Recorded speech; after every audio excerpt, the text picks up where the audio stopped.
Ayo kita larang kawan-kawan kita, anak-anak kita merayakan tahun baru dengan cara mubazir. Tapi jangan melarangnya dengan cara yang salah. Mengkafirkan orang dengan cara yang membabi buta. Sampai buat spanduk di mana-mana. Menganut 3 agama sekaligus dalam satu malam. Wallahi ya, antum belajar fikih, gak usah fikih deh ya. Sifat 20 aja belum beres itu, bab syahadat belum beres. Yang membatalkan syahadat apa? Adakah di situ main trompet? Maka belajar akidah Ahlussunnah belum beres. Cuma dengan ini baju koko ini ya, bener gak? Ini tersabuh dengan siapa ini? Allahu Akbar. Jadi tolong, ini pelan-pelan kita ngomong ya, tapi ini keras aslinya nih. Tolong larang kawan kita merayakan tahun baru dengan sikap mubazir, tapi jangan kemudian mengkafirkan dia. Memurtadkan dia, mengatakan dia menganut 3 agama sekaligus. Allahu Akbar. Mana ada di Kristiani orang main apa? Lonceng. Langsung menjadi Kristen. Coba tanya pendeta manapun, Kristen itu gimana caranya? Dibaptis dulu Pak. Baptis itu ya syahadat kayak kita.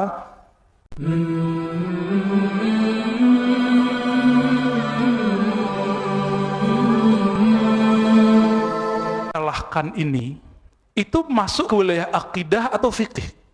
Saya mau tanya. Kalau di akidah kalimatnya cuma 2, 3 ya. Muslim, fasik, kafir. Muslim, kafir, Islam, fisk, kefasikan. Yang ketiga, kufur. Kalau dalam hukum fikih, jika perkaranya perkara hukum murni, maka dia bisa jadi 5. Wajib, mustahab, sunat kalau bahasa kita. Apalagi mubah, boleh, makruh, haram. Di wilayahnya cuma 5 ini. Nggak ada di situ, murtad tuh nggak ada. Dan tidak ada dalam agama Yahudi, orang jadi Yahudi dengan trompet, itu nggak ada. Yahudi itu agama nation, agama suku. Kalau nggak keturunan Yahudi nggak bisa jadi Yahudi, walaupun antum itu pakai kopiah kecil itu, terus baca Taurat seperti ini, seperti mereka baca. Itu saya masih ingat 2016 jamaah kita meninggal di Paris. Lalu saya diminta untuk menyolatkannya dan memandikannya. Saya bilang, jamaahnya laki apa perempuan? Perempuan, Ustaz. Loh kok saya yang disuruh ya? Nanti saya yang perlu dimandiin. Ya, terus gimana? Kita ajarin ada ibu-ibu untuk mandiin. Tapi ternyata di masjid-masjid Paris itu sudah disediakan kayak bimrohnya gitu. Ada untuk Yahudi, ada untuk Kristiani, ada untuk Muslim. Orangnya bilang, Ustaz jangan lama-lama ya doanya. Loh kok minta tolong tapi kok nggak lama-lama, gimana ceritanya? Saya kalau pengen lama gimana? Ustaz jangan lama-lama. Ya udah saya nggak lama-lama. 10 menit beres. Kita sholatkan, kita doakan, dan saya nggak baca apa-apa. Padahal di hadisnya bacakan surah Yasin. Hadis Abu Dawud, hadis Ibnu Hibban, Iqra'u Yasin ala mautakum, bacakan Yasin untuk orang mati. Hadisnya disahihkan Ibnu Hibban, didhaifkan oleh Albani. Antum ikut Imam Ibnu Hibban atau Syekh Albani? Sederhana toh? Ikut imam atau Syekh? Imam aja ya. Imam salafus soleh mengamalkannya ya. Walaupun Ibnu Hibban sudah lewat masa salaf, sudah masuk khalaf. Akhirnya saya buru-buru aja baca doa yang sholat pendek, doanya pun pendek. 10 menit kelar. Di samping ternyata orang Yahudi pakai kopiah kayak kita juga, tapi kecil. Baca Taurat mirip kayak orang Pakistan baca. Orang Pakistan itu kalau baca Quran ini, Bismillahirrahmanirrahim, Alhamdulillahirrahmanirrahim, begitu. Ini orang Pakistan niru Yahudi atau Yahudi niru Pakistan? Jadi kesamaan penampilan-penampilan begitu, itu bukan berarti kesamaan agama. Tadi di samping saya kan Pak Ardin pakai tasbih. Ya. Itu bagi sebagian orang dianggap tasyabbuh dengan Yahudi. Menyerupai Yahudi. Hati-hati. Isu-isu tasyabbuh muncul dari kelompok ekstrim. Isu-isu tasyabbuh, apa tasyabbuh? Menyerupai kaum lain. Muncul dari kelompok ekstrim. Masa orang pakai tasbih disebut tasyabbuh dengan Yahudi? Kalau pakai handphone buatan Cina, habis sholat, komunis nggak? Assalamualaikum, assalamualaikum. Cek dulu ya. Gimana? Ini Vivo Pak, saya yang murah-murah aja ya. Saya Yahudi nggak? Saya Cina nggak? Ya, matanya kurang sipit ya. Komunis nggak? Allahu Akbar. Kalau antum pakai Apple, apa dong? Amerika belakang Yahudi. Ente Yahudi. Kenapa? Yang pakai Apple itu Yahudi. Itu emang begitu kaedahnya. Maka hati-hati.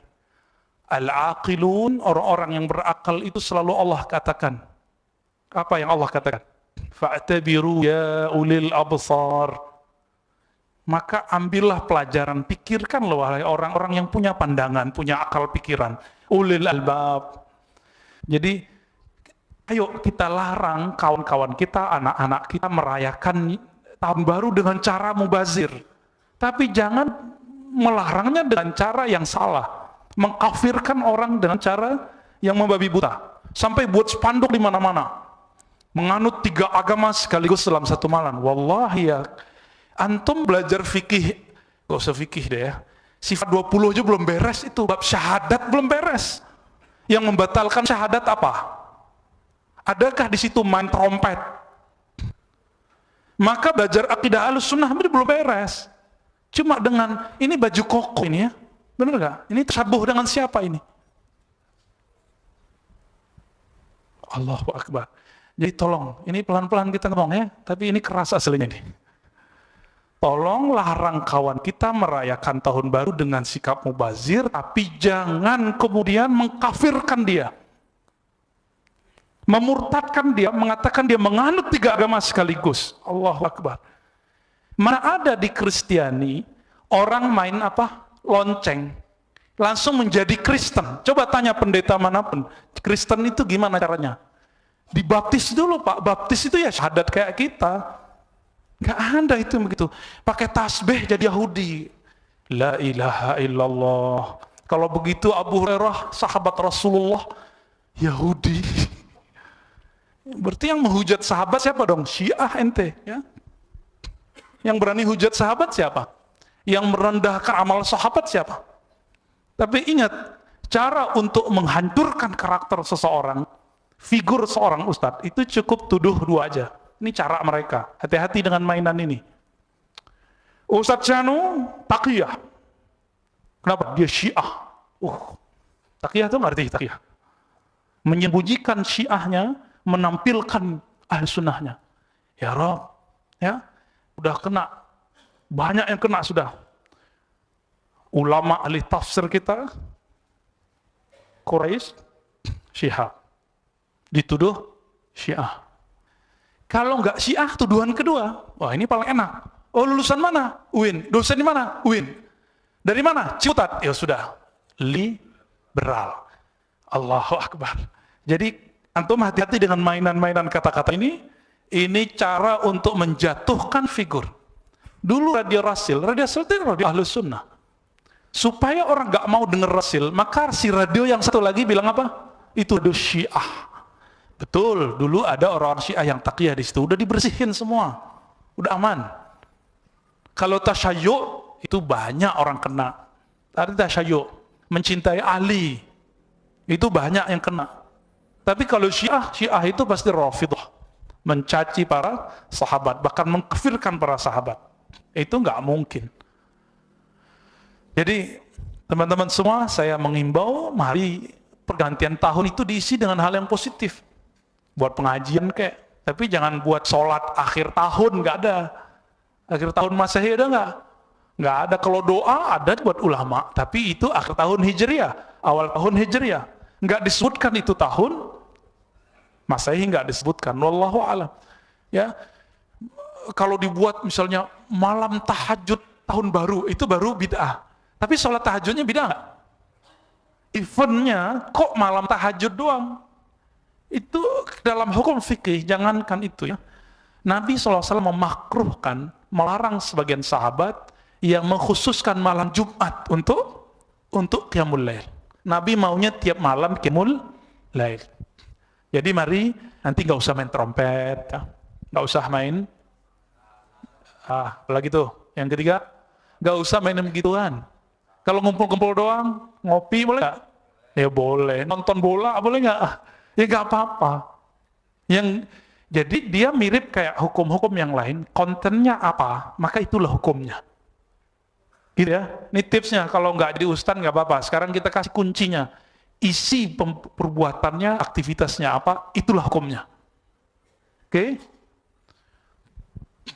Kita masuk ke kitab yang ngomong kalbu aja ya. Itu ngomong horor dikit. Allahumma shalli ala nabiyyina Muhammad wa ala alihi wa sahbihi ajma'in. Kita masuk ke tokoh yang disebutkan di kitab ini, tokoh yang ke-49. Nama imamnya Abu Ishaq Ibrahim Al-Qassar atau Ibrahim bin Daud Ar-Raqi.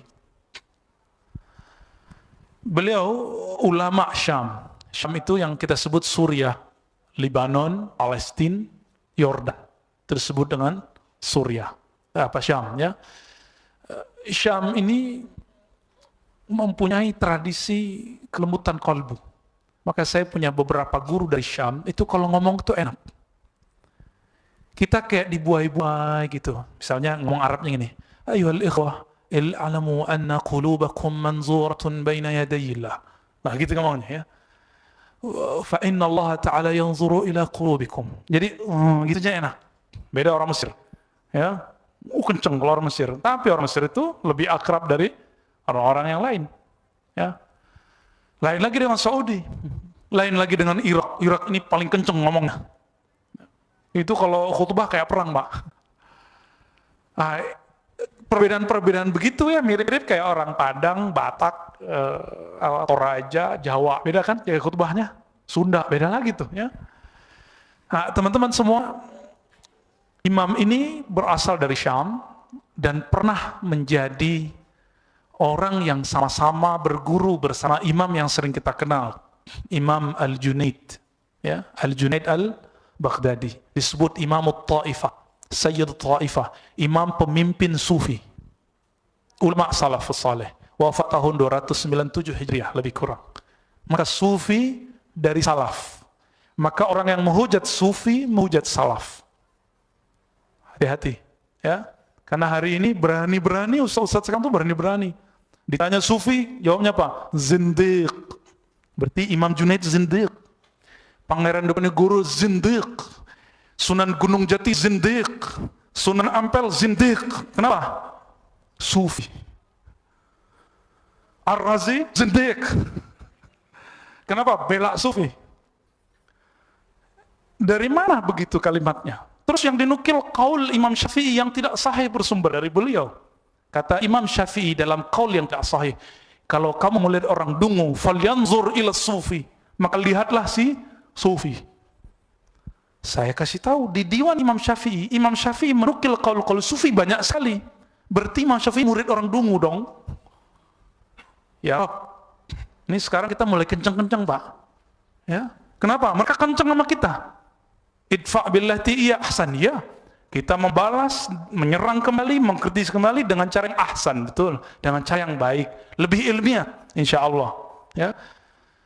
Namun kalau dia mau ngajak baik-baik, ya kita bil mau'izatil hasanah. Kalau wajadilhum billati ahsan. Ini ayat untuk non-muslim, Pak. Apalagi sesama muslim. Maka nggak boleh menggunakan kalimat zindik kepada sesama muslim. Haram hukumnya. Antum termasuk orang fasik. Kenapa? Dalam hadis yang sahih, sibabul muslim fusuq. Mencaci sesama muslim adalah fasik. Saya walaupun beda dengan salafi, beda dengan hati, saya nggak pernah mengatakan mereka zindiq. Saya beda dengan beberapa ustaz di sini, kita nggak pernah bilang dia zindiq, sesat, gitu nggak pernah. Ahlu bid'ah nggak mau kita. Kita cuma katakan nahnu ittafaqna alal ikhtilaf. Kita sepakat untuk tidak sepakat. Mau nggak? Sepakat untuk tidak? Kenapa? Jangankan antum, Abu Bakar dan Umar radhiyallahu taala anhuma itu banyak nggak sepakatnya. Namun mereka ngobrol, mereka dialog. Kita kan nggak mau dialog. Kita maunya main-main serang-serang dari satu pihak. Nah, itu yang tidak baik. Baik. Imam Ibrahim Al-Qassar ini teman Imam Junaid Al-Baghdadi, Imam Sayyidut Ta'ifah, Imam Salafus Saleh, Imam Sufi. Jadi Sufi sama dengan Salaf. Udah masuk rumusnya? Ya. Berarti mengingkari Sufi, mengingkari ulama salafus saleh. Antum buka Sahih Bukhari ketemu sufi di situ. Antum buka Sunan Nasa'i, Sunan Ibnu Majah, ketemu ulama-ulama sufi yang jadi guru ahli hadis. Waqad umurnya dipanjangkan Allah Ta'ala, wa asha ila sanah 26 wa 300. Umurnya dipanjangkan Allah lebih dari 100 tahun, maka dia berumur berapa itu ya? Wafatnya 326. Temannya tadi Imam Junaid tahun berapa? 297. Berarti berapa tahun? Ayo, matematikanya bermasalah nih. Dulu kena doktrin ya, diharamin matematika sama gurunya ya. Baik. Apa kalimat yang menarik yang beliau wariskan kepada kita? Ada banyak kalimatnya. Di antara kalimat yang beliau katakan, beliau menyebutkan begini. At-tawakkul as-sukun ila matmunil haq. Hei orang-orang yang tawakal, jika benar engkau bertawakal, maka jangan banyak ngomong. Tapi as-sukun ila matmunil haq. Merasa tenang, diam, kalem, iffah terhadap jaminan Allah Ta'ala. Ini yang jomblo-jomblo, takut nggak masalah jodoh? Serius. Masalah nafkah, jodoh mungkin nggak takut, tapi nafkah takut. Udah tenang aja, jalannya aja hidupnya. Ya. Kenapa? Dulu semua yang sudah menikah ini juga takut dulu waktu mau menikah. Wah, gimana cara ngidupin anak-anak nih? Ya. Makan sendiri aja susah. Dia lupa rumusnya. Allah itu memberi, itu seberapa banyak orang itu ngeluarin. Bahkan lebih. Banyak pengeluaran, banyak pemberian. Itu selalu begitu. Coba, dulu waktu sendiri gajinya 500.000. Pas punya istri, 2,5 juta. Punya anak, 5 juta. Punya anak lagi, 7 juta. Belum punya anak lagi, udah 50 juta. Banyak yang begitu. Bahkan lebih dari itu. Jalani aja ya. Jadi, apa yang disebut tawakul? As-sukun, merasa tenang, merasa damai, merasa percaya, trust kepada jaminan Allah Ta'ala. Orang kalau percaya itu, masih ada ragu nggak? Jadi kalau masih bertanya-tanya, besok, nanti, tahun depan, aku gimana nasibnya? Itu orang belum tawakul. Ya, bertawakal ke tempat pekerjaannya. Maka di Quran dikatakan, bertawakallah ya, fatawakkalu ya, bertawakallah kamu kepada siapa? Alal hayyil ladzi la yamut, kepada yang maha hidup tidak pernah mati. Mohon maaf, orang tua kita hidup, ada yang sudah mati? Ya, ibu saya pun sudah meninggal. Masih muda kata orang, 58, 59. Punya bos nggak? Dulu yang punya bos atasan sudah meninggal ada nggak? Ada. Banyak. Bergantung ke bos, meninggal. Bergantung ke perusahaan, perusahaan ada yang hancur. Ya. Dulu siapa sangka, namanya dulu apa, kalau perusahaan-perusahaan minyak yang ada di Sumatera, Kalimantan itu apa, Caltek ya, berubah jadi Chevron. Siapa sangka Chevron sekarang mau angkat kaki? Siapa sangka Pak? Orang mengira dia akan enak terus, ternyata belum tentu. Begitu juga sebagian orang mengira dia susah terus, belum tentu. Siapa tahu orang-orang yang hebat hari ini nanti jadi hina. Orang-orang yang hina hari ini dia menjadi hebat. Siapa tahu anak-anak yang dibully di sekolah-sekolah hari ini, dia nanti pemimpin-pemimpin yang hebat. Jadi ustadz-ustadz yang berkarisma. Ustadz-ustadz yang tidak takut dicaci, tidak melayang jika dipuji. Nanti akan ketemu orang-orang begitu. Kalimat beliau yang kedua, sebenarnya penjelasan ini banyak. Kita lanjut aja ya. Ada makom tawakal, ada makom setelah itu namanya ridho. Kita sering baca raditu billahi robba. Makom itu Bapak Ibu Saudara makan Allah, itu mirip dengan stasiun rohani. Kayak stasiun kereta lewat, nanti dia balik lagi. Gitu terus, dimuter. Tapi perasaan pertama melewati satu stasiun beda nggak dengan yang kedua? Beda. Waktu berangkat ke suatu tempat terasa lama nggak? Waktu balik terasa cepat. Kira-kira begitulah pengalaman orang rohani. Begitu terus Pak, begitu terus. Dulu waktu kita mikir masuk SMP, lalu SMA, rasanya kelam sekali 6 tahun. Ternyata ada yang udah selesai S2, ada yang selesai S1, ada yang selesai S3. Diingat cukup dengan 1 detik, langsung ingat semua. Kalau perlu ada sekolah lagi, kira-kira begitu, sebagai sebagian orang. Apa kata beliau? Ar-radhi, orang yang ridha itu la yas'al. Adalah orang yang tidak banyak bertanya dan meminta-minta, baik kepada Allah, apalagi kepada makhluk. Masa ridha kepada rezeki Allah, tidak minta kepada Allah, tapi minta ke makhluk. Ada nggak orang begitu? Kurang doanya, tapi minta ke makhluk. Imam Ibn Athaillah mengatakan, doa'uka, kadang-kadang kamu berdoa, tapi kamu menuduhnya. Menuduhnya apa? Dia lupa untuk memberimu. Menuduhnya bahwa dia terlambat untuk memberikan hajatmu. Kadang-kadang kita doa begitu, benar nggak? Itu menuduh. Doa begini nggak lebih afdal dari zikir. Sebaiknya stop dulu doanya, zikir dibanyakin. Udah bagus zikirnya, baru doa lagi. Apa kata beliau? Kata beliau berikutnya, walaysa min syartir ridha al-mubalaghatu fi du'a. Syarat orang ridha, orang tawakal itu bukan banyak doa. Banyak apa? Banyak usaha dan tidak meminta-minta kepada makhluk Allah. Ini yang disebut iffah. Ya. Lalu beliau mengatakan, hasbuka minad dunya suhbatu faqirin wa khidmatu waliyin. Mau tahu perbendaharaan akhirat yang ada di dunia? Mau tahu? Cuma 2. 1, fakir. Fakir di sini bukan miskin. Fakir di sini orang yang hatinya merasa butuh kepada Allah. Istilah fakir digunakan di kitab ini untuk menyebut sufi. Untuk menyebut siapa? Jadi, hasbuka minad dunya suhbatus sufi. Itu maknanya. Cukuplah kamu di dunia, kamu bersahabat dengan permata-permata akhirat. Siapa itu? Sufi. Sufi itu mewarisi khusyuknya Nabi. Ahli fikih mewarisi hukum Islamnya Nabi.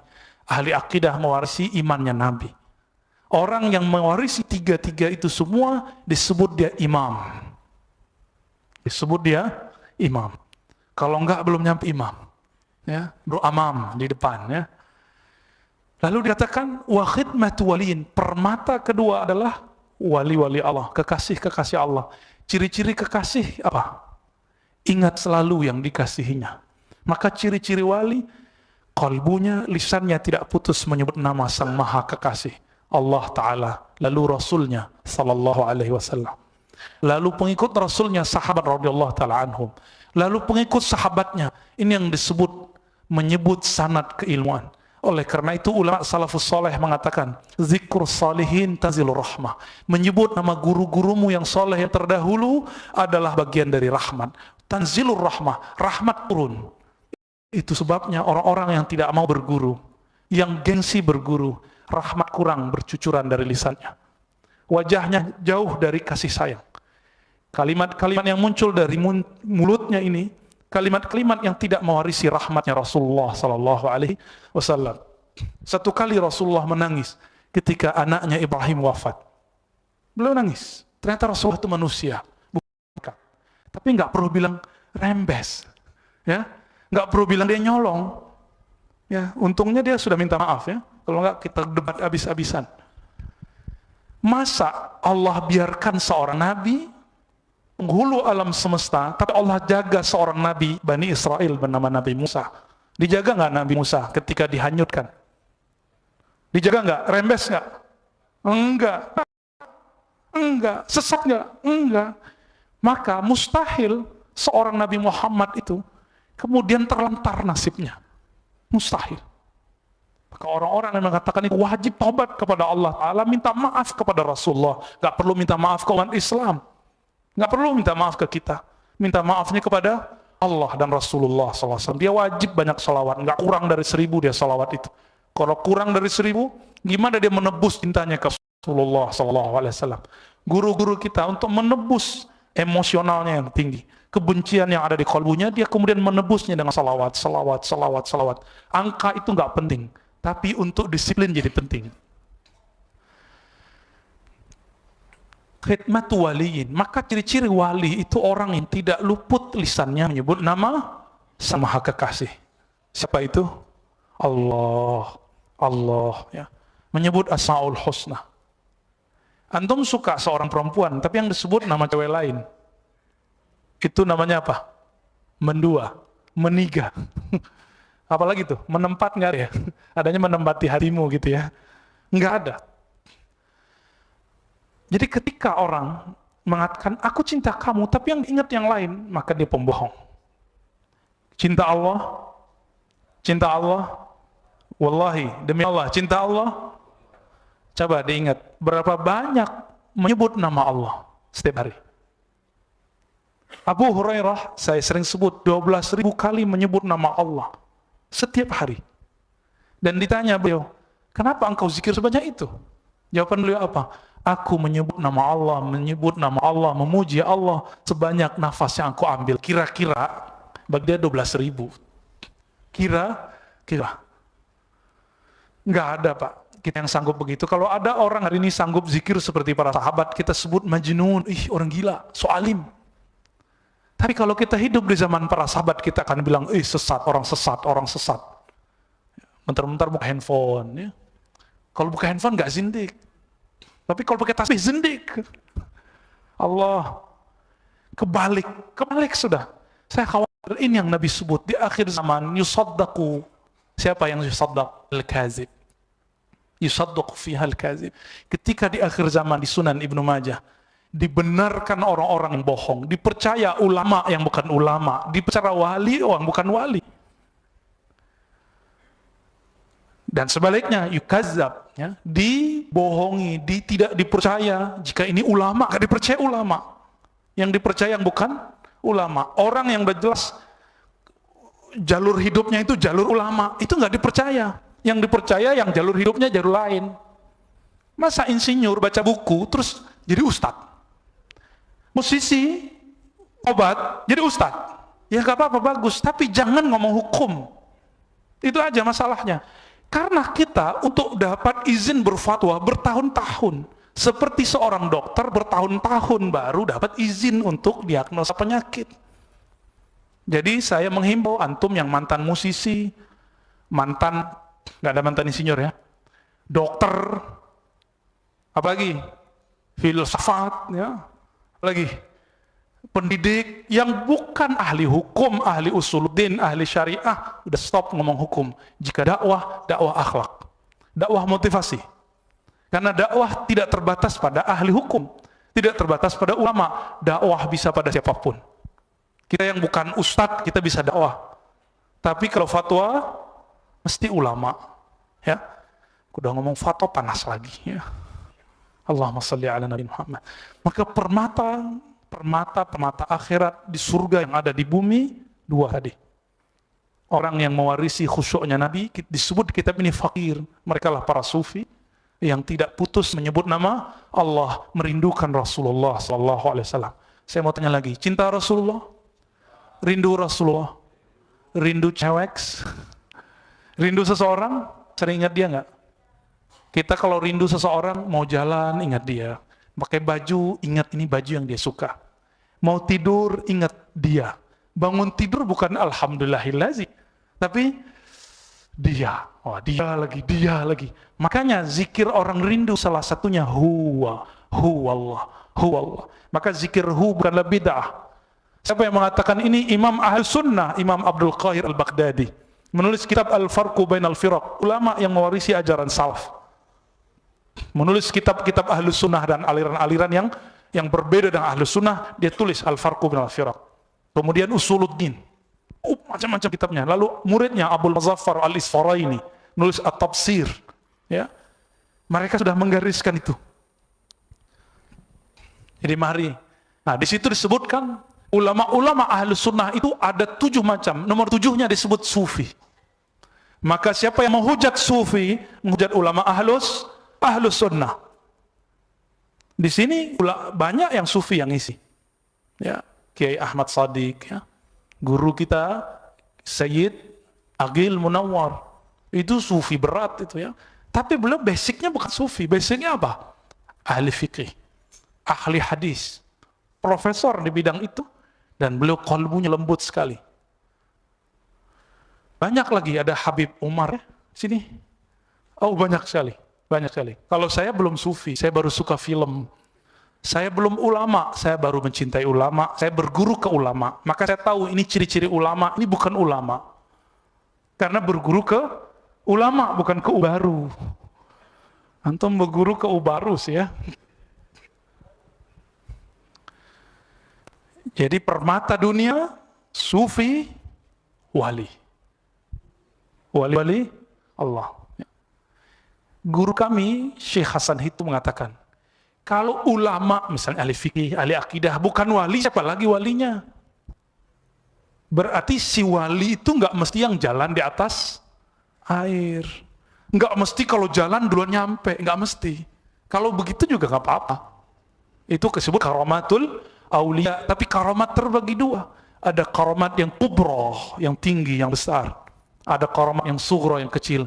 Karamat yang kecil itu contohnya yang tadi, jalan di atas air, terbang, apalagi ya, menghilang, sholat di Mekah, itu biasa Pak.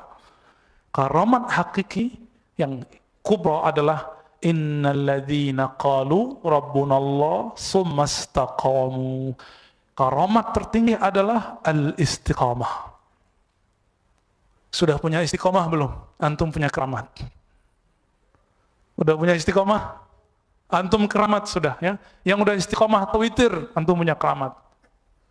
Yang sudah istiqamah jamaah, antum keramat. Siapa yang ngomong gini? Guru ulama-ulama ahli qiraat. Hatta ulama ahli qiraat Indonesia, Kiai Ahsin Sakho, Dr. Ahsin Sakho. Itu bagus sekali bacanya. Guru namanya Syekh Aiman Suwaid.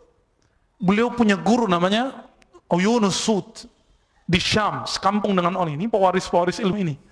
Apa kata beliau? Min karamati syekhi alla yatruka salatal jamaah tula hayati.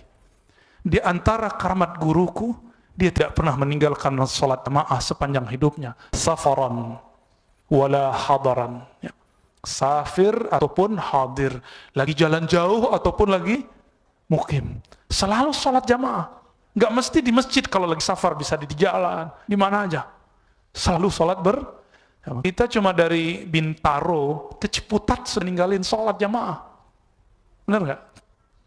Ya. Jadi teman-teman semua, nah ini permata. Ya. Imam Ibrahim Al-Qassar juga mengatakan, petuah beliau yang berikut. Al-absar qawiyah wal basair dha'ifah. Seseorang jika mata zahirnya terlalu liar, terlalu kuat, maka mata batinnya akan sangat lemah. Kalau mata ini sering buka, melototin orang, ngeliatin orang, maka mata batin akan. Itu sebabnya para ulama sufi kalau zikir pejamin mata. Itu enggak bid'ah. Salat boleh enggak menjamin mata? Ulama kita ikhtilaf. Tapi yang paling kuat boleh jika khusyuk. Tapi kalau menjamin mata tambah kusut bukan tambah khusyuk, makruh. Itu yang disebut makruh. Atau imamnya dia sirrus, bahkan takbirnya sir, maka makruh mau menjamkan mata. Baru pejamin mata pikiran udah kemana-mana, itu makruh. Jadi pejam tidak pejam itu masalah media, bukan masalah pokok. Ya, itu persoalan fikih, tidak ada di hadis ya. Jadi gimana mereka berzikir? Maka coba lihat, pandang itu guru-guru ahli qalbu itu kalau zikir dia pasti pejam mata.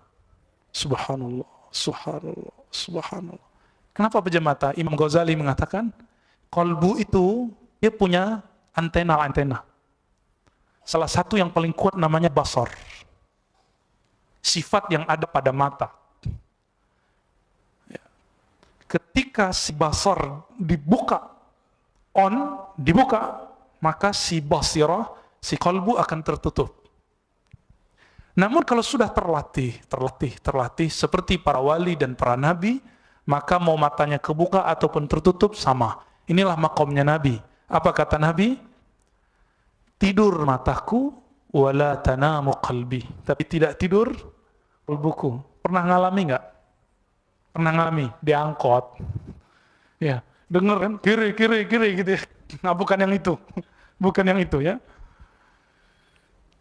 Apalagi kata beliau, man iktafa bi ghairil kafi iftaqara min haitsu istaghna. Siapa yang merasa hidupnya cukup tanpa bergantung kepada yang maha cukup? Siapa itu? Allah. Iftaqara min haitsu istaghna. Dia saat itu menjadi miskin, mentalnya miskin, padahal dia dalam keadaan berkecukupan. Coba lihat. Kenapa banyak koruptor? Koruptor rata-rata miskin apa kaya secara fisik? Materinya banyak, duitnya banyak. Yang lagi rame di sosmed, di berita, Setnov, yang pura-pura nabrak tiang listrik, itu rumahnya 600 M, Pak. Gaji antum berapa tahun tuh? Ya, mungkin mati, hidup lagi gitu baru bisa, ya. Kurang apa dia sehingga dia kemudian korupsi? Gak kurang apa-apa. Ini yang disebut. Jadi ini kalimat kayak kutukan, tapi sebenarnya bukan kutukan. Yang merasa cukup dengan yang dengan zat, dengan orang yang tidak bergantung kepada maha cukup, yaitu Allah Ta'ala, maka dia terlaknat, terkutuk, kualat menjadi orang yang bermental miskin. Maka coba lihat di tempat kerja kita, orang-orang yang bergantung ke bos, itu mentalnya mental miskin. Walaupun dia punya mobil, dia punya rumah bagus, mungkin istrinya pun lebih banyak dari kita. Ya. Mau dikutuk jadi orang miskin? Nggak mau, ya. Baik. Al-kifayat tasilu ilaika bila ta'bin wal ishtighal wa ta'b kulluha fil fudul. Apa kata beliau? Kecukupan fasilitas Allah Ta'ala datang kepadamu tanpa susah payah.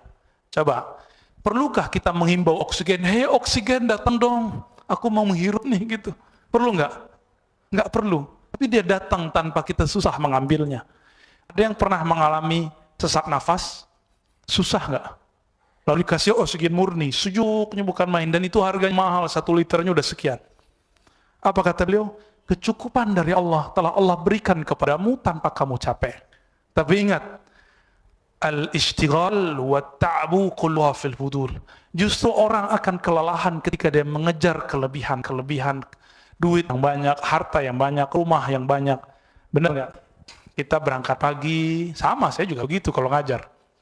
Berangkat pagi, pulang sore dari kampus, dari kantor, ya kan? Dari tempat bekerja. Berangkat pagi, macet. Pulang juga, macet. Karena emang hidup sudah begini, nggak usah sesali lagi macet itu. Nikmati aja. Nah, ini yang disebut sohbatu faqirin. Bersahabat dengan orang yang berakhlak seperti akhlak Rasulullah Sallallahu Alaihi Wasallam. Suatu kali ketika sahabat Nabi kena angin lalu dia hujat, dasar angin. Angin apa gitu yang dinyebutnya? Apa kata Rasulullah? La tasubur rih, fa innaha ma'murah. Jangan kamu mencaci maki angin. Kenapa? Dia perintah oleh Allah. Jangan sesali macet, kan pilihan hidup kita. Jangan sesali lelah, kan pilihan hidup kita. Orang kalau sadar dia memilih, dia nggak lelah. Tapi kalau dia nggak sadar dia memilih, dia akan lelah setiap saat. Jadi benar ya, kita itu cari capek nggak? Imam Al-Antaqi, istrinya banyak, Pak. Terus dibacakan ayat kepada beliau, innama amwalukum wa auladukum fitnah, surat At-Taghabun. Beliau nangis dan mengatakan, ya Rabb, Engkau mengatakan anakmu, hartamu adalah ujian yang melelahkanmu, fitnah. Apa kata beliau? Ya Rabb, nazidu fitnatan. Kami justru pengen nambah fitnah, nambah anak, nambah istri kan? Istrinya paling umurnya kalau 40 baru 4 atau 2 atau 3. Kalau menambah lagi, ya nambah istri. Maka beliau punya istri, banyak. Lalu punya anak, nyari duit, nyari kerjaan. Dan itu melelahkan semua. Coba lihat, benarkah ini? Amwal, harta, bekerja itu kan jalan mencapai harta. Di situ ada fitnah. Apa arti fitnah? Ujian. Gesekan. Antum yang kerja, setiap akhir tahun gesekan nggak? Nanti dipromosiin atau tidak, itu stres loh ya. Bisa sakit tipes di akhir tahun itu. Naik gaji apa enggak ya tahun depan, itu bikin stres loh Pak. Saya pernah mengalami soalnya. Ya. Itu bikin stres bagi orang-orang yang dia menggantungkan hidupnya kepada bosnya atau tempat bekerjanya. Iftaqarah. Dia mendadak menjadi bermental miskin padahal dia kaya. Dia udah cukup tapi merasa tidak Cukup. Nah ini. Saya takut sekali dengan kalimat ini, karena ini membicarakan kita semua. Ada kalimat yang paling berat, Pak, bagi saya dan kita semua. Apa kata beliau? Ad'aful khalqi man du'ufa an rabbi syahawati. Makhluk paling lemah itu adalah makhluk yang paling tidak kuat menahan syahwatnya. Dan kita semua adalah orang-orang yang tidak kuat menahan syahwat kita. Baru lewat yang bening, gak kuat gitu, mata itu untuk ditarik. Maunya ketarik ke situ. Bener gak? Eman lewat. Mata, lidah, terus semuanya sampai ke ujung kaki begitu. Jadi kita ini makhluk paling lemah. Jadi orang kuat itu bukan yang baru menikah, lalu tahan 3 jam, Pak. Bukan itu ya. Yang belum nikah, mohon maaf, antum belum mengerti ya. Bukan itu, bukan. Bukan orang yang banyak istri, terus super gitu, bukan. Tapi yang kuat, yang mampu mengendalikan syahwatnya. Semoga kita termasuk itu. Ya. Jadi kalau dibalik apa? Aqwal khalq man qawiya ala raddiha. Maka sebaik-baik, sekuat-kuat makhluk ya Allah yang paling sanggup, yang paling kuat mengontrol hawa nafsunya. Tapi ada nafsu yang berat untuk para dai, para ustadz, para ulama. Apa? Lisan. Ini paling berat bagi ulama. Ini kudrat. Jadi kudrat iradat Allah hanya berkaitan dengan apa? Yang masuk akal. Saya mau tanya, mungkin kalau Allah masukin orang kafir ke surga? Hah? Mungkin kalau dia tobat. Tapi kalau dia nggak tobat, innallaha la yukhliful mi'ad. Allah tidak pernah melanggar janjinya. Orang mati kafir khalidan mukhalladan finnar. Orang kafir mati kafir ya masuk neraka. Itu sesuatu yang logis dan masuk akal. Tapi kalau dia kafir, tobat, mungkin masuk surga? Mungkin, gitu. Sederhana sebenarnya. Mungkinkah Allah menciptakan makhluk tanpa ayah dan ibu? Sekarang nih, mungkin nggak? Sekarang kalau ada orang nggak punya ayah ibu, ente percaya nggak? Oh dulu mah ada gitu ya, dulu. Emang Allah dulu sekarang beda? Ya, sama aja sebenarnya. Jadi kalau kita melihat ada orang menikah, ayah ibu lahirlah anak. Ya, oke coba lihat. Nabi Isa punya ayah, ada ibunya doang, ya kan? Terus Nabi Adam nggak punya ayah, nggak punya ibu. Hawa ada sosok ayah yang Nabi Adam, tapi nggak ada sosok ibu. Maka suami itu kadang dia jadi sosok ayah untuk istrinya, kadang. Ya. Tapi bedakan hukum akal dengan hukum alam. Hukum akal mengatakan ini bukti bahwa ada orang punya anak, ada makhluk, tidak ada ayahnya, tidak ada ibunya. Atau tiada ibunya, ada ayahnya. Ada ayahnya, tiada, begitulah. Tapi kalau yang di depan saya yang mana nih? Ada ayah dan ada ibu, benar ya? Yang di depan saya semuanya, apa lahir di kolong jembatan? Atau kayak sunggokong, lahirnya di bawah batu? Enggak kan? Semua kita ada ayah dan ada ibu. Apa maksud kita menyampaikan ini? Yang disebut hukum alam dalam bahasa akidah hukum adat. Tapi adat bahasa Indonesia lain dengan adat bahasa Arab. Adat bahasa Arab berarti sesuatu kejadian yang berulang-ulang. Ada ya'udu. Adatan, adat. Sesuatu yang berulang. Allah punya nama, salah satunya Al-Mubdi, Al-Mu'id. Mu'id, ada, mengembalikan. Maka adat adalah suatu kejadian yang berulang-ulang sehingga tertanam dalam alam bawah sadar kita, kalau ada anak pasti ada ayah dan ibunya. Api, coba. Api itu dari awal kita lahir sampai sekarang membakar nggak? Panas. Bener. Kayaknya mulai hati-hati nih. Ya. Pernah lihat orang kena api nggak kebakar? Pernah lihat? Di mana? Debus. Lihat di TV apa langsung? Ada yang langsung? Langsung apa enggak? Ada nggak ngelihat ada orang masuk ke dalam air, lama naik, nggak mati? Kata orang atau pernah lihat? Coba api aja deh. Ya. Api itu dari awal kita lahir sampai sekarang membakar nggak? Membakar. Terus kalau ada orang mengabarkan, aku kena api tapi tidak terbakar, percaya nggak? Mungkin nggak? Mungkin. Takut kafir nih. Kalau hukum alam nggak masalah. Kalau hukum tentang Allah itu bisa kafir, bisa musyrik. Kalau tentang alam nggak masalah. Jawabannya salah bener nggak ngaruh. Tenang aja. Api membakar, bener? Kalau ada api nggak membakar, itu yang salah apa? Nggak ada yang salah. Selama ini kita berpikir apilah yang membakar. Nih, saya mundur lagi. Makan, minum, biar tambah banyak contohnya, biar tambah cerdas pagi ini. Kan akalnya sudah ada, datanya kurang.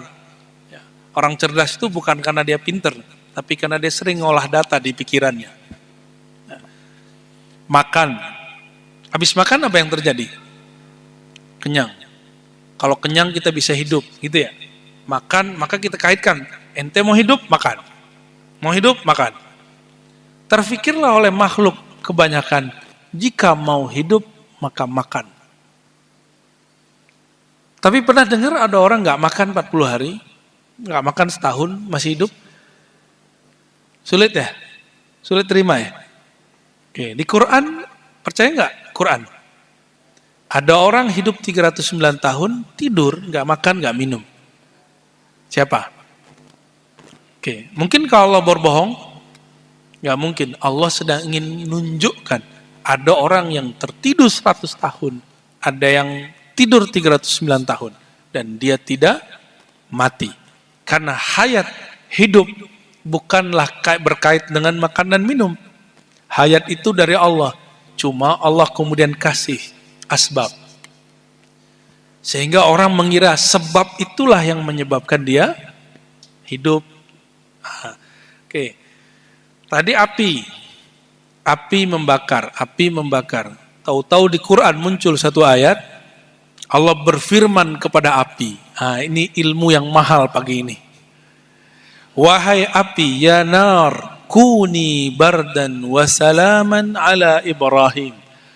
Allah ngomong kepada api, wahai api, hendaklah kuni itu sama dengan kun. Bedanya kun itu objeknya laki-laki, maskulin. Sedangkan kuni ada ya di situ, itu objeknya disebut ini ya feminim ya kalau bahasa ini ya. Perempuan. Karena dalam bahasa Arab kata-kata itu dibagi dua, ada kata berjenis gender laki dan perempuan. Meskipun bukan hakiki. Maka Allah berfirman, kun atau kuni, wahai api, hendaklah engkau menjadi dingin. Oke, api membakar. Tolong dipisahkan sekarang dalam hukum Allah. Bukan hukum alam. Hukum alam itu tunduk pada hukum Allah. Dalam hukum kudrat iradat Allah, api dan membakar itu terpisah. Api satu zat, satu benda, sedangkan membakar itu karakter pekerjaannya. Dan dia bekerja dengan izin Allah Subhanahu wa ta'ala. Jika SK-nya bukan membakar, SK-nya api nggak membakar, berubah sesekali. Allah berkalam kepada api, wahai api, hendaklah engkau kun menjadi dingin. Maka dia berubah menjadi dingin. Sayyidina Ibrahim disebutkan 4 hari atau 40 hari dibakar oleh Namrud dan tidak terbakar sama sekali, malah dia kedinginan. Gimana? Itu ayat gak masuk akal? Yang bilang gak masuk akal ente kafir. Ya, yang mengatakan di Quran ada sesuatu yang gak masuk akal, justru itulah tanda orang berakal. Dia bisa memisahkan antara membakar dengan api. Saking detailnya cara berpikirnya. Beranak, punya anak dengan punya orang tua, itu dipisah. Toh ada yang punya anak tanpa ada suaminya, tanpa ada ayahnya. Sayyidatuna Maryam. Allah kalau berkehendak, terjadi. Itu pelan-pelan Allah mengajarkan itu supaya bisa kembali ke awalnya. Bahwa Sayyidina Adam tanpa ayah dan ibu. Gimana Pak? Panas nggak kepalanya? Atau asik? Oke. Jadi nasi dan kenyang, obat dan sembuh. Nih pasangan-pasangannya. Adakah di antara kita makan tapi nggak kenyang? Ada nggak? Ada ya. Ada di antara kita makannya sedikit tapi dia kenyang. Bahkan ada di antara kita nggak makan, nggak sarapan sampai pagi, sampai sore nggak makan dan dia tetap kenyang. Namanya apa? Puasa. Tuh kan mulai cerdas kan? Kita kalau puasa jam 8 nggak lapar, jam 11 nggak lapar, jam 4 nggak lapar, baru muncul laparnya pas mau maghrib. Kok bisa? Jadi sebenarnya lapar dengan makan itu berkait gak? Secara hukum alam ya, tapi dalam hukum kudrat iradat Allah itu dua hal yang terpisah, yang kemudian Allah matchingkan. Cuma karena sering orang melihat berulang, dia kira makan itu pasti kenyang, obat itu pasti sembuh. Padahal banyak yang berobat mati. Ya, benar nggak? Katanya vaksin biar nggak kena virus. Divaksin malah mati. Ada juga yang begitu ya. Katanya kalau ke rumah sakit, ke dokter sembuh. Ternyata banyak orang ke rumah sakit cuma mengantarkan nyawa. Ya. Mungkin sudah ada keluarganya yang begitu, juga ada yang praktek mungkin sebagai dokter, orang kesehatan, bekerja di dunia kesehatan, itu terjadi. Ada teman kita bolak-balik masuk rumah sakit, nggak mati-mati Pak. Cuma minum kesedak mati di rumah. Maka kematian dengan penyakit tidak ada hubungan sebenarnya. Disinilah saya paham yang dulu kita riwayatkan dari Imam Tobari dan Imam Qurtubi. Jadi malaikat maut itu protes, bukan protes, sedih, ngadu, ya Allah. Jadi malaikat maut itu ternyata perasaannya halus. Ya Allah, jika engkau tugaskan untuk mencabut nyawa, maka semua makhluk akan benci kepadaku.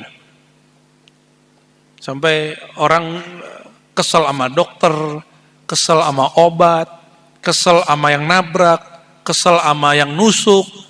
Itu kan karena dia melihat zahirnya. Coba kalau dia melihat yang batinnya, pada hakikatnya yang menghidup mematikan Allah. Kesel nggak dia sama dokter salah obat? Kesel nggak dia dengan orang yang nabrak? Mohon maaf nih. Ya, nggak ada keselnya. Sidi Ahmad Al-Badawi, seorang wali kutub di zamannya. Dia punya budak. Budaknya ini lagi khidmat. Lagi megang pisaunya nggak tahu kok tiba-tiba melayang, lepas dari tangannya, ketusuk kena bayinya, mati Pak. Minta ampun ini budaknya, tapi dia bilang, dah, ini hari kemerdekaanmu, saya merdekakan kamu total. Bukan dimarahin, bukan dihardik. Setelah itu si budaknya malah menjadi wali. Sidi Ahmad Al-Badawi melihat tidak ada kaitannya ini dengan itu. Kematian sesuatu, asbab sesuatu. Nah, malaikat maut kan ngomong, ya Allah, kalau begini semua makhluk benci kepadaku. Apa kata Allah? Tenang, malaikat maut. Aku akan ciptakan asbab-asbab, sebab-sebab untuk menjadi conditioning orang mau mati. Sehingga ketika ada orang mati, mereka tidak ingat kepada engkau. Mereka ingatnya kepada sebab. Jadi kalau ada innalillahi wa inna ilaihi rajiun, kita nanyanya gimana? Sakitnya apa? Gitu Ustaz ya. Benar gak? Iya benar. Tuh, sama. Jadi penyakit sekarang, penyakit itu makhluk loh. Penyakit itu menjadi tumbalnya malaikat maut. Ya, tabrakan, apa itu kejadian-kejadian aja. Padahal Allah kalau mau nggak perlu pakai begitu. Itu sederhananya. Nah, ini yang disebut khalaqal mauta. Allah ciptakan kematian, Allah ciptakan hayat. Semuanya untuk apa? Liyabluwakum ayyukum ahsanu amala. Allah mau lihat kamu dikasih hayat, dikasih keturunan, anak, kawan, saudara, itu goyang nggak imannya? Ya, merasa girang yang berlebihan atau stabil aja? Engkau diberikan kematian orang sekitarmu, apakah goyang? Itu liyabluwakum ayyukum ahsanu amala. Jadi kita belajar tadi hayat, kudrat, irat, ini baru 3 sifat. Ya, saya gabung. Aslinya hayat satu pertemuan. Tapi ini biar gampang, biar nyambung, kita gabung menjadi satu pertemuan. Hayat. Orang hidup, orang lahir tidak mesti dengan sebab adanya 2 orang tua. Tapi dalam hukum alam, mesti ada sebab orang tua. Oke? Tapi setelah ini jangan sampai berhenti makan obat ya, yang lagi konsumsi obat. Ya. Kita masih kena hukum alam. Nah, hukum alam ini disebut hukmul adi dalam bahasa Arabnya, hukum adat. Hukum yang berulang-ulang. Kita sering sebut sunnatullah. Hukum ini, adat, ini kadang-kadang Allah robek. Disebut khariqul adah. Ketika api secara hukum adat yang berulang-ulang dia membakar, Allah putus. Disebut khariqul adah. Jika terjadi pada Nabi disebut dengan mukjizat. Mukjizat itu artinya melemahkan musuh. Di saat Sayyidina Ibrahim dibakar nggak kebakar, yang lemah siapa? Namrud dan pengikutnya. Ketika Namrud mengganggu Nabi Ibrahim, nggak berhasil. Pakai api unggun. Namrud cuma dimasukin nama lalat kecil, tapi banyak. Dan digerogoti isi otaknya. Kan kita ini sini ada rongga-rongga yang bisa dimasuki oleh makhluk itu. Mati Pak. Jadi Namrud membakar Nabi Ibrahim nggak mati-mati. Semut masuk ke dalam kepalanya, mati dia. Nah, itu kudrat Allah Subhanahu wa taala. Maka api dan membakar terjadi karena Allah kalamkan kun. Jadi kun itu adalah SK, surat kerja dari Allah. Nah, maka jangan sering-sering menyebut kun. Ya. Nanti jadi dukun nanti. Dan di suatu saat ada yang kita kunkan dengan lisan tapi Allah nggak ridho. Makanya ada orang dokter, ada dukun ngobatin nggak sembuh-sembuh. Itu suka-suka Allah dong, ya. Suka-suka Allah yang punya kesembuhan. Obat plus sembuh. Ini hanya bisa berkait jika Allah katakan kun. Berarti ada orang minum obat nggak sembuh, sembuh. Oke? Nah. Jadi setelah ini kita tetap kalau kena api, kalau ada api jangan sentuh-sentuh Pak. Kenapa? Karena kunnya belum ada yang baru. Kunnya yang berlaku masih kun api membakar. Masih itu. Ya, kecuali nanti dikasih ilmunya. Ada Pak ilmunya? Ilmu debus namanya. Ilmu debus ini sering dipakai oleh pengikut Sidi Ahmad Rifai, tarekat Rifaiyah. Itu yang ada di Aceh. Cuma di Aceh sekarang sisa kebanyakan tarinya, tari Rifaiyah namanya, Irfaiyah atau tari saman. Sama, Rifaiyah sama ini sama, bikin orang bisa debus. Ingin menunjukkan Bismillahilladzi la yadurru ma'asmi syai'un fil ardi wala fis sama' wa sami'ul alim. Di Banten sebagian masih ada. Cuma pecah 2. Ada aliran zikir, ada aliran sihir. Dua-duanya berbahaya. Ya, main api kok.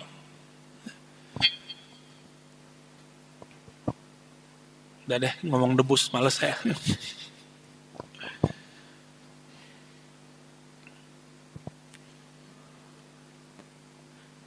Maka ketika kita makan dan minum, supaya tidak terjebak kepada hukum adat, sehingga kita disebut terhijab, terhalang kepada Allah, mulailah makan minum dengan bismillah.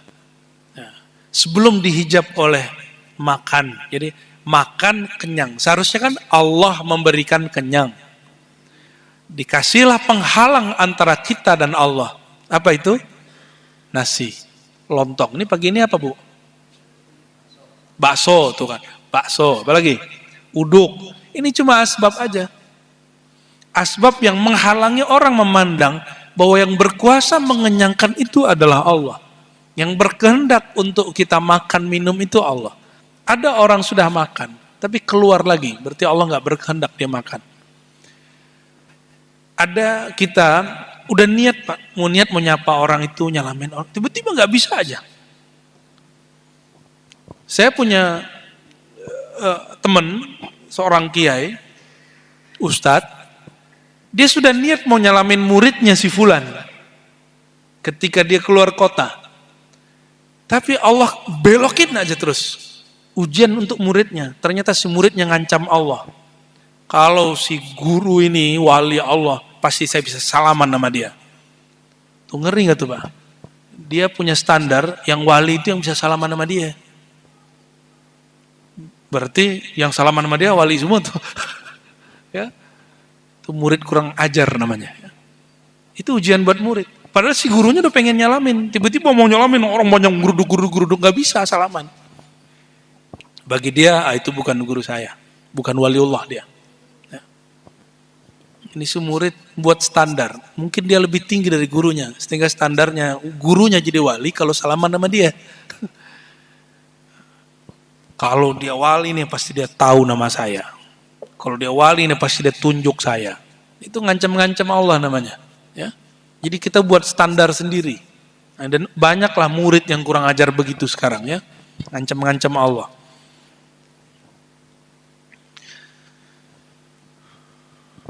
Jadi ada sifat hayat, hidup, sifat kudrat, sifat iradat. Pernah lihat ada orang, dia kaget, tapi nggak jantungan. Pernah lihat? Nah, kita punya kenalan di Bandung, itu ada satu lembaga besar, Al-Maksum, orangnya soleh. Ketika dia kaget senang, didatangin oleh orang yang dia suka, lalu dia bahagia luar biasa, gagal jantung. Apa istilahnya? Apa heart attack ya? Serangan jantung. Apa namanya? Ya, serangan jantung. Meninggal di pelukan orang yang dia senang itu. Biasanya kita kalau mau bikin orang panjang umurnya, kita bikin seneng. Ini dibikin seneng malah Allah ambil. Itu suka-suka Allah, Pak. Karena hayat itu milik Allah, bukan milik kita. Hayat itu bahkan bukan milik orang tua. Orang tua nggak punya hak terhadap hayat anaknya. Orang tua itu justru punya kewajiban menjaga keberlangsungan hidup anaknya. Tapi kalau mau Allah ambil, terserah Allah. Nah, semoga keluarga kita dijaga oleh Allah Subhanahu wa taala ya.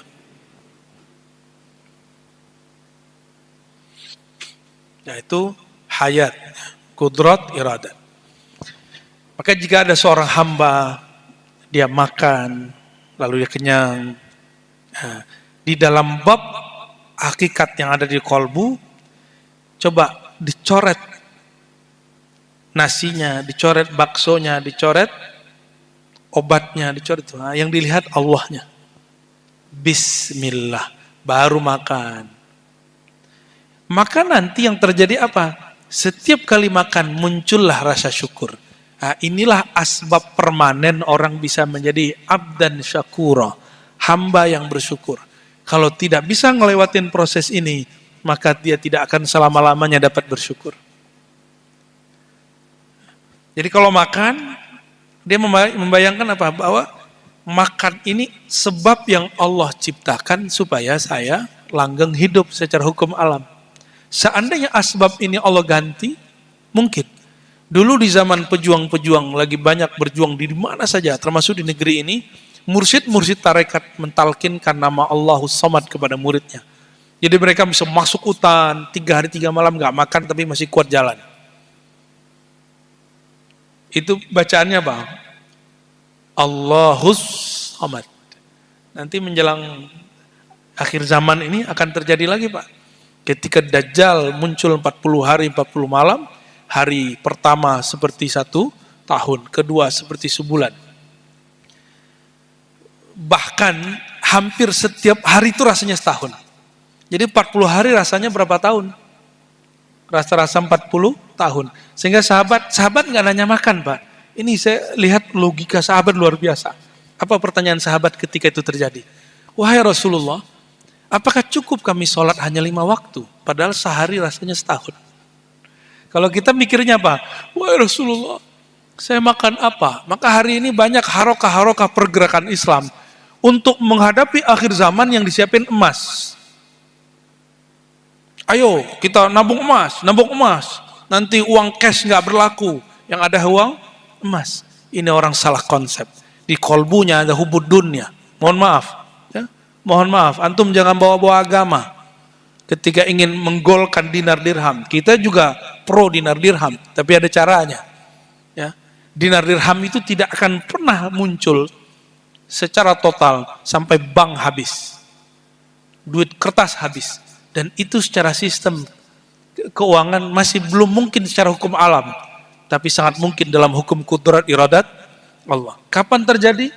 Wallahu alam. Kita tunggu aja, sabar. Jangan kemudian tawarkan sesuatu itu sebelum saatnya. Kita belum kenyang, belum lapar nih, ditawarin makan, kita makan nggak? Nah, umat itu belum siap ditawarin dengan emas, apalagi dinar, dirham, belum masanya. Sehingga pasti akan ada aja halangannya. Berhadapan sama BI lah, berhadapan dengan ini. Apalagi ini bukan hukum usuluddin, dia hanya furu bab muamalat. Jangan terlalu keras dalam masalah duit. Ya, jangan terlalu keras dalam masalah uang kertas. Itu produk muamalat. Produk muamalat akan berkembang. Ya, kecuali antum masih mau pakai hukum barter. Ya, silakan. Baik. Nah, belajar sifat hayat, kudrat dan iradat Allah Subhanahu wa taala, ini buahnya sederhana sekali, yang saya sebut dengan at-tasdiq al-jazim fil qalb. Jadi orang mulai percaya kepada Allah itu bisa total. Ya, habis ini silakan makan, tapi jangan langsung makan. Nah, ingat bahwa yang mengenyangkan, nah itulah maknanya. Bismillah, dengan namamu ya Allah yang maha mengenyangkan, aku makan. Nah, Imam Ghazali mengajarkan setiap kali menyuap, ingat Allah. Sehingga kita nggak syirik khafi. Ayahanda dari guru kami, Syekh Al-Buti namanya, punya anak Dr. Taufik, guru saya. Syekh Al-Buti ini agak ketat. Apa kata beliau? Kamu meyakini air yang menyegarkan, nasi yang mengenyangkan, itu syirik tapi tersembunyi. Inilah yang membuat banyak orang su'ul khotimah walaupun dia sholat 5 waktu. Ini asbab su'ul khotimah Pak. Obat. Dia memandang obat itu pemberi kesembuhan. Cukup dia katakan gini, Bismillah ya Allah, saya mengambil hukum asbab, saya minum obat.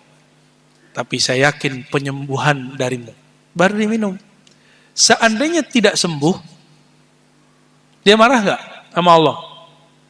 Gak marah. Kenapa? Masalahnya obatnya gak nyambung dengan kesembuhan.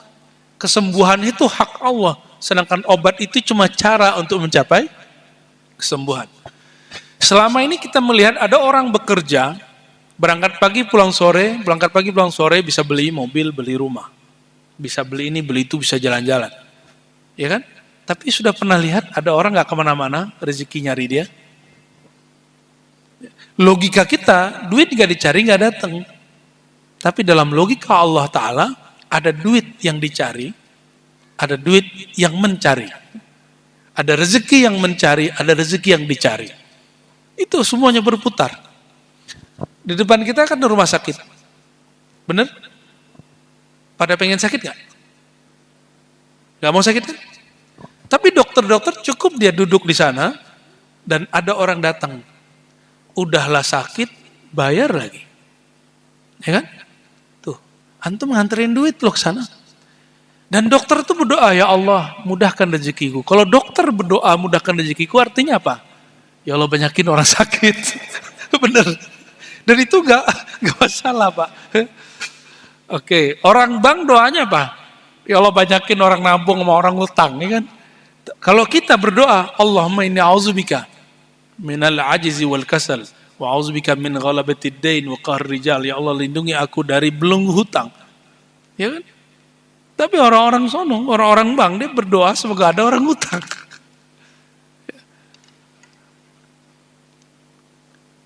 Gimana Pak? Nyambung nggak? Mulai nyambung ya? Udah punya mobil, udah punya motor. Lewat di jalan, kok ada mobil bagus ya? Akhirnya kita ngelihat dealer-dealer, ya kan? Datang nganterin duit. Anterin duit ke mereka, segala macam. Itu duit yang dihantarkan. Mereka cuma nunggu. Nah ini mohon maaf, ini kadang-kadang ada diskusi hebat saya dengan seorang pebisnis. Belum pebisnis hebat juga sih, biasa. Cuma dia belum mengerti cara kerja Allah. Apa kata dia? Kita kalau nggak berusaha iklan, gimana mau datang rezeki? Saya udah ketemu orang nggak pernah ngiklan, dia paling kaya hari ini di salah satu wilayah di Jakarta Selatan. Untuk satu wilayah itu. Ya, kita tanya, enggak jualan online? Enggak pakai apa? Kalau apa? GoFood. Go gitu enggak ada deh. Enggak ada deh, online enggak ada. Terus gimana caranya? Oh, ada caranya. Saya online to God gitu. Jadi semua karyawannya ada 40-an orang itu diwajibkan sholat duha. Nggak ada yang begitu. Itu cara aja.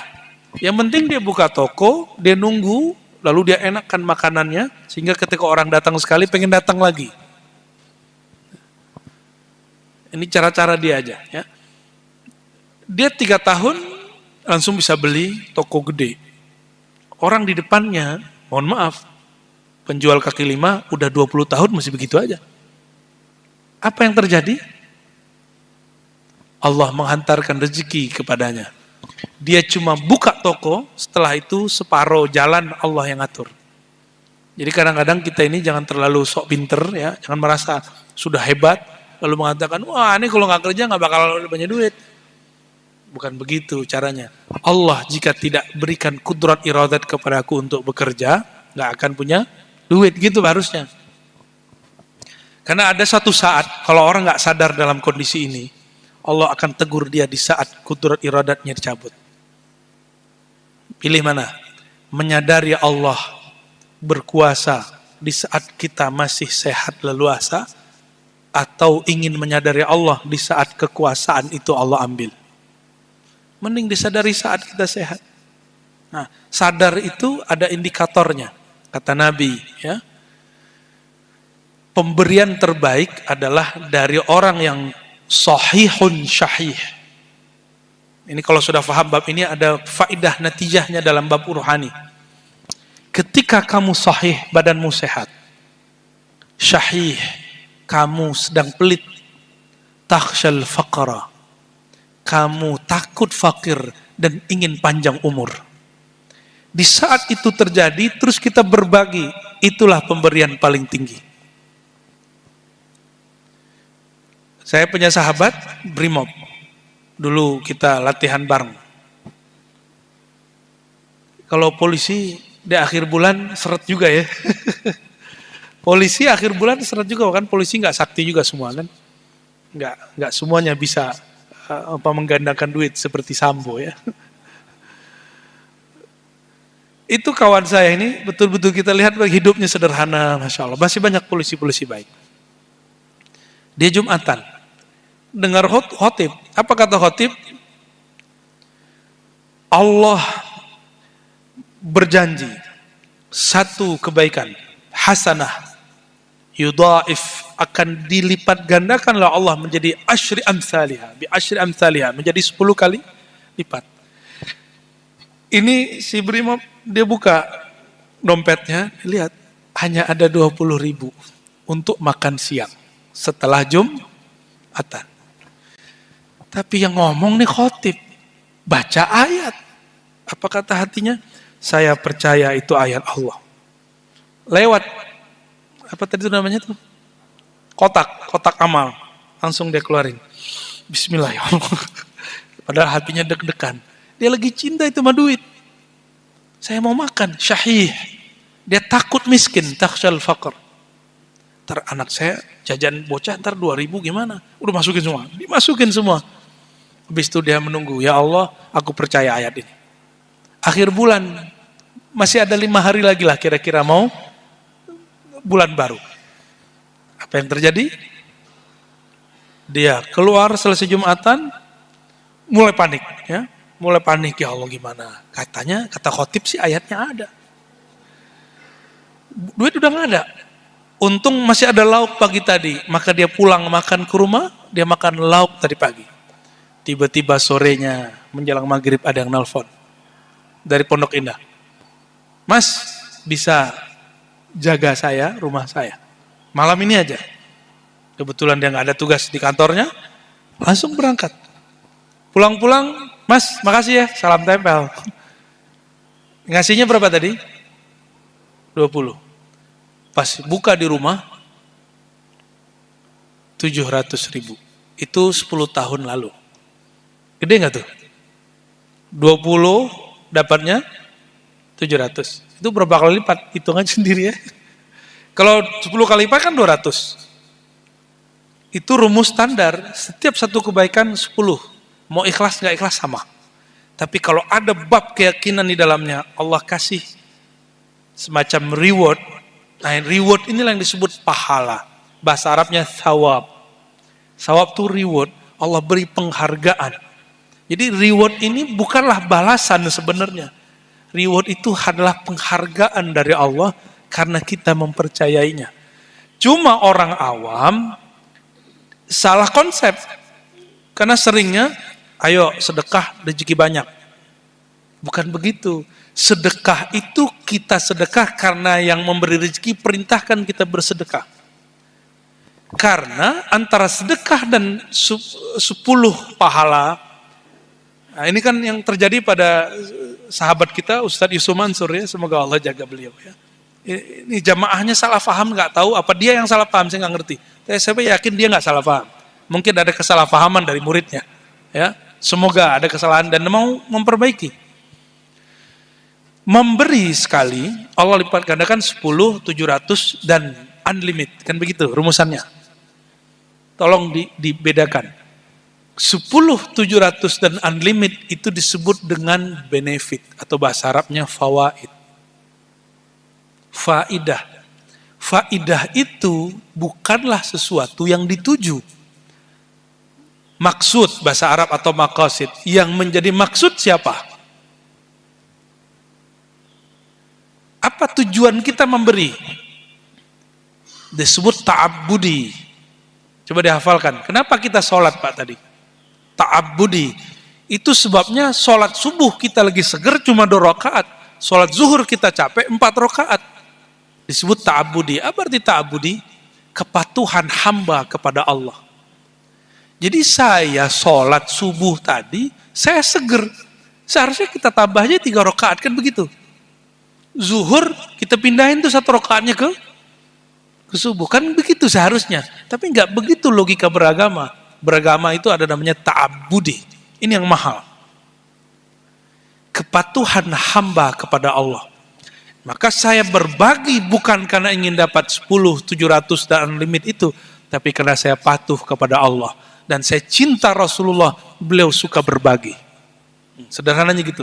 Jadi seandainya Bapak Ibu berbagi, lalu Allah belum kasih gantinya, gak usah ditunggu-tunggu, biarin aja. Doa dan takdir. Doa dan kejadian-kejadian. Itu juga sama. Nah, kalau orang nggak paham, dia akan ngomong, saya sudah doa kok nggak dikasih-kasih Allah juga. Nah, itu karena dia maksa Allah. Sejak kapan Allah jadi budak kita?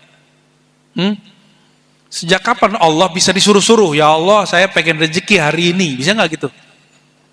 Anak kita aja belum tentu begitu. Kamu pulang ya hari ini? Oh, sorry Pak, saya begitu anak kita.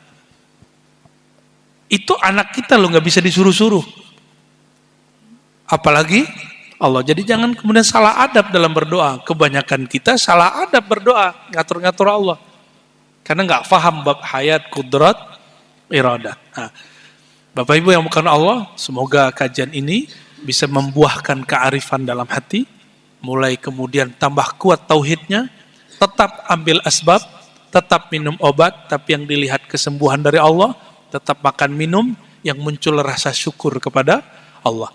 Semoga kajian ini menghantarkan kita kepada kemurnian tauhid dan Allah wafatkan kita dalam la ilaha illallah Muhammadur Rasulullah. Semoga bermanfaat. Semoga semuanya dalam ridha Allah. Nanti kita lanjutkan yang mau ngaji jam 8 di belakang polsek. Ya, jadi nggak usah tanya jawab dulu Ustaz ya. Tanya jawabnya di sono aja. Kita tutup dengan kafarah majelis. Subhanakallahumma wa bihamdika asyhadu an la ilaha illa anta astaghfiruka wa atubu ilaik. Assalamualaikum warahmatullahi wabarakatuh.